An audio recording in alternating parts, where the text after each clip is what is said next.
Assalamualaikum warahmatullahi wabarakatuh. Ketemu lagi sahabat Balad Sufi.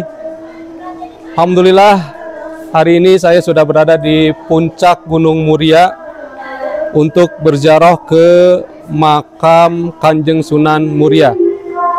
Ini adalah yang kedua di hari ini, kegiatan ziarah HHT angkatan ke-18.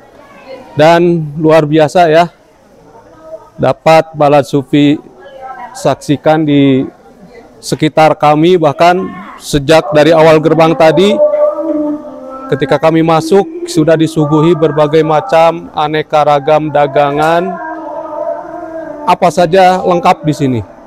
Karena ini merupakan pasar yang ini luar biasanya, ada pasar di atas gunung. Ini kalau bukan wali yang menghidupkan ini, saya pikir suatu yang di luar nalar.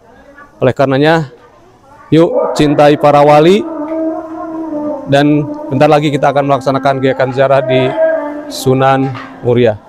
Ikuti terus.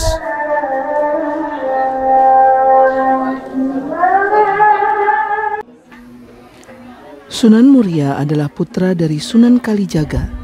Sunan Muria merupakan tokoh wali Songo yang paling muda usianya.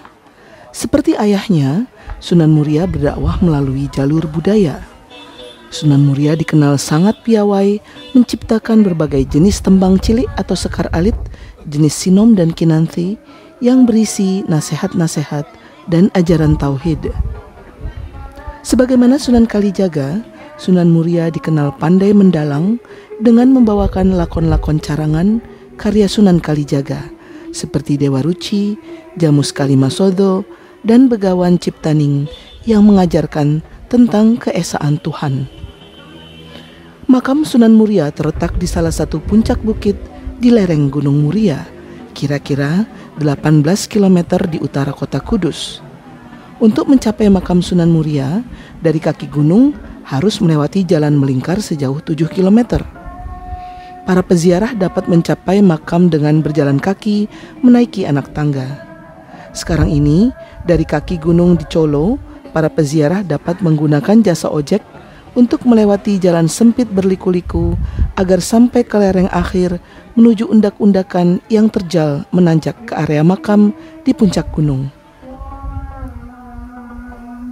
Di Gunung Muria inilah Sunan Muria mendirikan padepokan atau pesantren beliau untuk mengajarkan dan menyebarkan agama Islam. Sunan Muria juga dikenal sebagai pendukung setia Kesultanan Demak. Boleh jadi karena kedudukan beliau yang penting sebagai pendukung Demak sekaligus putra dari Sunan Kalijaga, yakni mertua Sultan Trenggono, pihak Kesultanan memberikan pengawalan khusus kepada Sunan Muria. Hal itu terlihat dari keberadaan 17 makam prajurit dan punggawa Demak di sekitar makam Sunan Muria. Dalam melakukan dakwah Islam, Sunan Muria memilih pendekatan sebagaimana dijalankan ayahandanya Sunan Kalijaga. Tradisi keagamaan lama yang dianut masyarakat tidak dihilangkan, melainkan diberi warna Islam dan dikembangkan menjadi tradisi keagamaan baru yang khas Islam. Misalnya saja, tradisi bancakan dengan tumpeng yang biasa dipersembahkan ke tempat-tempat angker diubah menjadi kenduri, yaitu upacara mengirim doa kepada leluhur dengan menggunakan doa-doa Islam di rumah orang yang menyelenggarakan kenduri.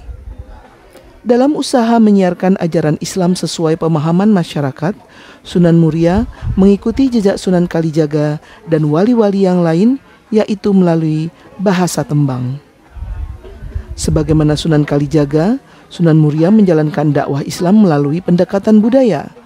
Dalam seni pewayangan misalnya, Sunan Muria diketahui suka menggelar sejumlah lakon carangan pertunjukan wayang gubahan Sunan Kalijaga seperti Dewa Ruci, Dewa Srani, Jamus Kalimasodo, Begawan Ciptaning, Semar Ambarang Jantur, dan sebagainya.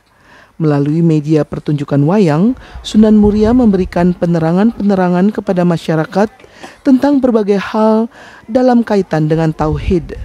Dengan pendekatan lewat pertunjukan wayang, tembang-tembang, tradisi-tradisi lama, dan praktik-praktik keagamaan lama yang sudah diislamkan, Sunan Muria berhasil mengembangkan dakwah Islam di daerah Jepara, Tayu, Juwana, bahkan sekitar Kudus.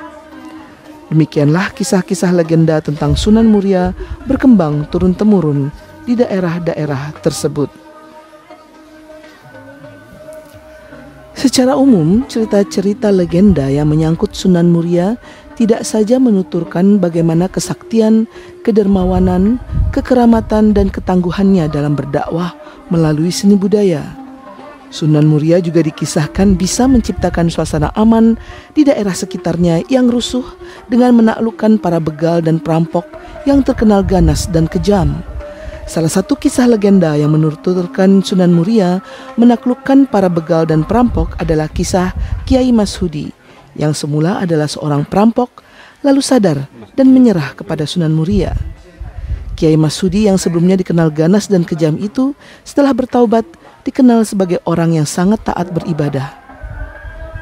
Oleh karena peranan Sunan Muria dalam pengembangan dakwah Islam di Jawa, khususnya, dan di Nusantara pada umumnya, maka makam beliau sampai sekarang diziarahi oleh umat Islam, baik umat Islam dari Indonesia maupun mancanegara. Yang dijual, sahabat Balat Sufi, nah ini salah satu pertokoan yang ada di makam Sunan Muria. Ini luar biasa. Ada berbagai macam aksesoris, alat-alat pelengkap ibadah, tasbih dan sebagainya. Sekali lagi ini membuat saya takjub karena ya yang tadi saya katakan, ada pasar di atas gunung, ya inilah di makam Sunan Muria. Ini bukti bahwa wali itu dia senantiasa memberikan keberkahan kepada kita. Nah ini tasbih yang besar, luar biasa ini.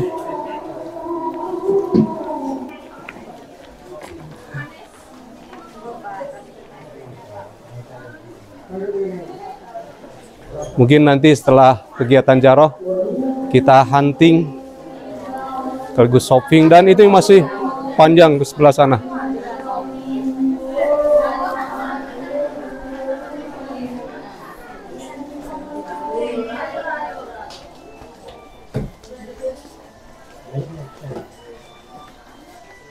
Nah ini pertokoan juga. Pertokoan di komplek makam Sunan Muria, luar biasa, subhanallah. Dan ini ya sudah berstandar mall, saya pikir. Seperti di mall, toko-tokonya rapi, bagus.